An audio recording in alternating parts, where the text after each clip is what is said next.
Ticket দেখি এটা বলতে বলতে বাসের কন্ডাক্টর ভাড়া চাইলেন অমরেশ বাবুর কাছে। অমরেশ বাবু ভাড়াটা দিতে যাবেন, তখন দেখলেন প্যান্টের পকেটে ওয়ালেটটা নেই। এবার তিনি ভাড়া দেবেন কি করে? মনে মনে ভাবতে লাগলেন, এখন আমি বাসের ভাড়াটা কি করে দেব? এদিকে বাসের কন্ডাক্টর বলতে লাগলো, কি হলো, ভাড়াটা দিন, এত সময় কেন লাগছে? দিন ভাড়া দিন। অমরেশ বাবু তখন বলেন, দেখুন, আমি আমার ওয়ালেটটা বাড়িতে ভুলে এসেছি, আমার কাছে কোনো টাকা নেই। কোথা থেকে চলে আসে এসব? দেখতে তো ভদ্রলোকের মতো মনে হয়। ভাড়া না দিতে পারলে বাসে ওঠেন কেন? ভাড়া দিন, না হলে বাস থেকে নেমে যান। এমন কথা শুনে বাসের সমস্ত যাত্রীরা অমরেশ বাবুর দিকে তাকিয়ে থাকলেন।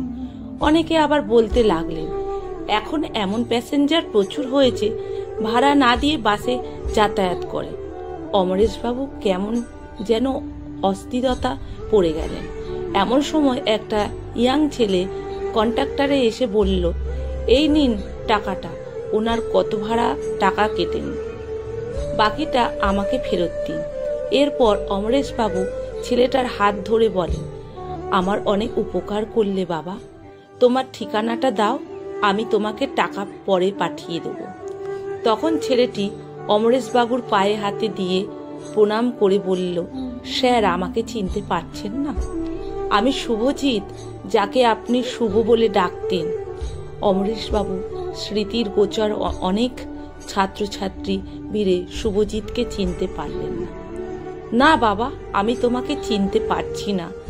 মনে করুন স্যার, যাকে আপনি মেরে নিজের ডাক্তার দেখাতে নিয়ে গিয়েছিলেন, তারপর ডাক্তার দেখিয়ে ওষুধ কিনে দিয়েছিলেন, সঙ্গে কিছু মিষ্টিও কিনে দিয়েছিলেন।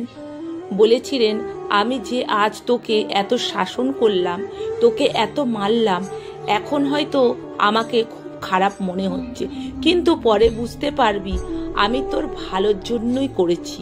তুই যখন বড় মাপের মানুষ হবি, তখন আমার এই মিষ্টি ফিরিয়ে দিবি। এতক্ষণে অমরেশ বাবু মনে পড়ল শুভর কথা। ও শুভ, কেমন আছিস বাবা? ভালো আছিস স্যার। কি করছিস এখন? আমি কলেজের বাংলা প্রফেসর। সেদিন যদি আপনি আমাকে এভাবে শাসন না করতেন, তাহলে হয়তো আজ আমি এই জায়গায় থাকতে পারতাম না। এই কথা শুনে অমরেশ বাবু বুকটা যেন গর্বে ফুলে উঠল, আর চোখে মুখে ফুটে উঠল আনন্দের ছায়া। তারপর এক জায়গায় বাস কিছুক্ষণ দাঁড়াতে শুভ বাস থেকে নেমে মিষ্টি কিনে আনলো আর অমরেশ বাবুকে দিয়ে বলল, স্যার, আপনার মিষ্টি।